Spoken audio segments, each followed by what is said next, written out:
Good morning. This is Laurie with 88 Angels. I'll try to be more observant about the phone twisting the picture. I apologize for that yesterday. Meanwhile, today's video is about a white bear called King Valemon. And let's go take a look at our cards. Sitael is our guardian angel from March 31st through April 4th. Sitael wants us to be responsible oriented. Be the responsible one. Think twice, I think is what that means. The God of hope. Sitael has 6 wings. Construction of the universe, help with great works, protection from adversaries. And our card today is, one sec, there we can see it better. Our card today is the number 13 death card. And there she is, and she's getting ready to pull back the curtain. And what she can see looks human. And what's behind the curtain is a skeleton. Ooh. Let's get to the story. This story is about giving up a way of life.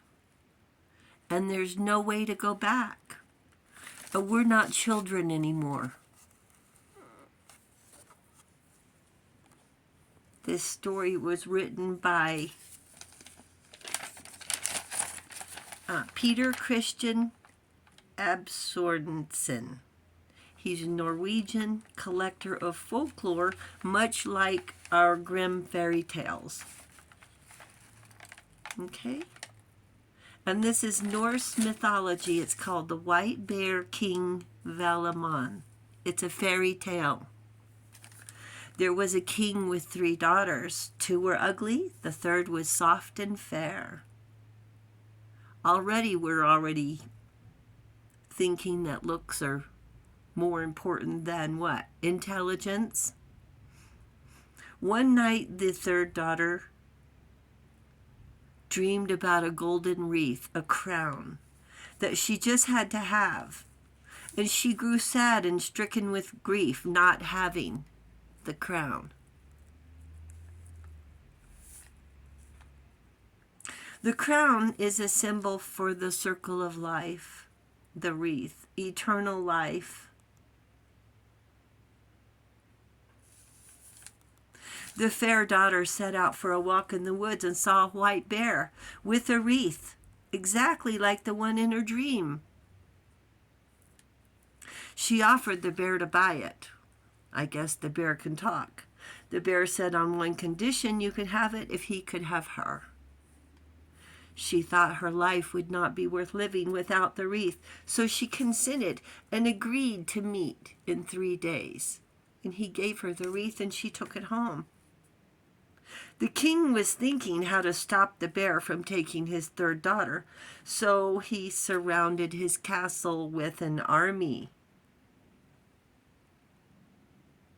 When the white bear arrived, no weapon could harm him.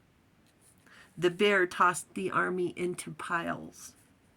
The king then sent out his eldest daughter, not the fairest, and the bear carried her off. After the bear had taken the eldest far away, he asked her, "Have you ever sat softer?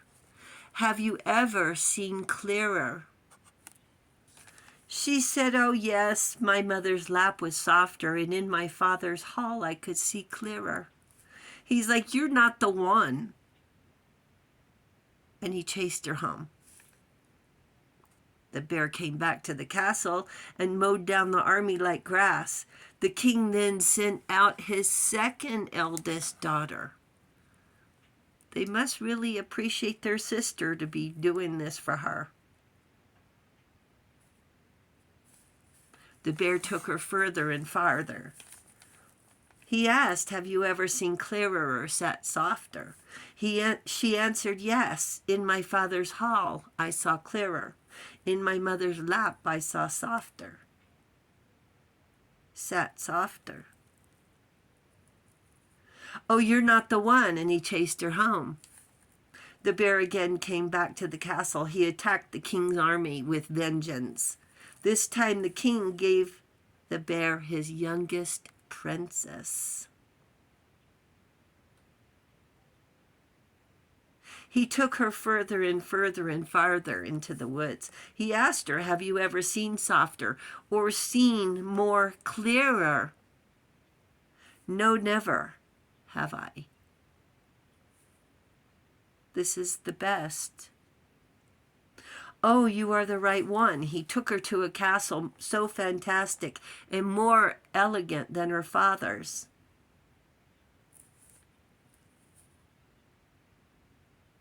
The bear was away by day and came back by night in the form of a man. 3 years had gone by, except for every year she had a baby, and he would carry off the baby. Imagine that. I wouldn't. That's 3 babies. The princess got bored, you'd think after 3 years, begged to see her parents. You'd think she'd wonder where her kids were.